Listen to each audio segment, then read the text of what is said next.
Harry, before we let you go, we'd be remiss if we didn't ask you how US-UK relations are going. How is the UK seen in America? Because there's been all these tensions over free speech. JD Vance has been dissing us for that.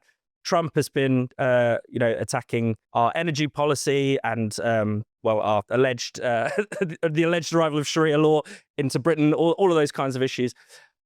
How is Britain seen? Are they worried about us?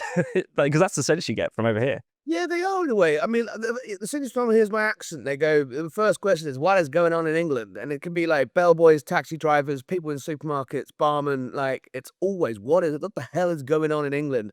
And the Graham Linehan thing made it really hard to put some nuance into the whole free speech debate when he was literally met off a plane and detained by armed cops. That one really did cut through over here. It's really fascinating what the level of detail that America knows about stuff in Britain, like the Cass report, for example, and the Tavistock clinic.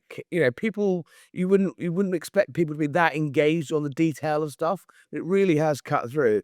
What I tend to find, I think, is actually there's two big issues that people really care about and want to know about: free speech, obviously, and then the rape gangs.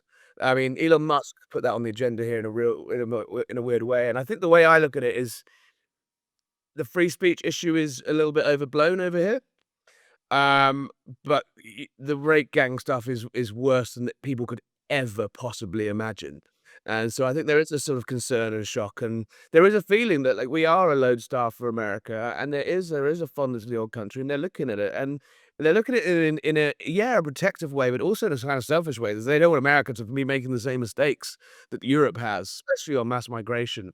Um, and, Donald Trump, I imagine there was a lot fruitier behind the scenes with Starmer when he was over here. He made a reference to the UN to the fact he'd been berating him on the beautiful North Sea oil for 3 days straight. He doesn't like windmills, sure, and he doesn't like his golf courses being affected by them. But I suspect it was a little bit more tense behind the scenes. But, Donald Trump's been on good behavior for the last few months when it comes to Britain, because he was, that unprecedented second state visit was very high on their agenda.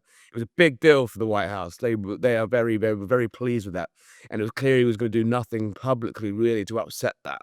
But then, a week after his grip and grin with the king, like he's there at the UN saying we're on as you rightly point out, they're on a suicidal pathway. I think it was the delightful turn of phrase he used about Britain's energy policy.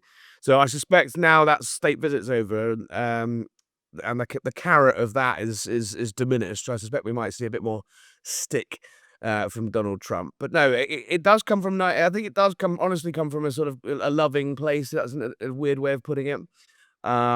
There's deep concern over it, but there's also a lot of it's overblown, but a lot of it's also actually pretty spot on. It's pretty hard to defend some of the things we're doing as a country to people that, as we say, from here looks pretty wild.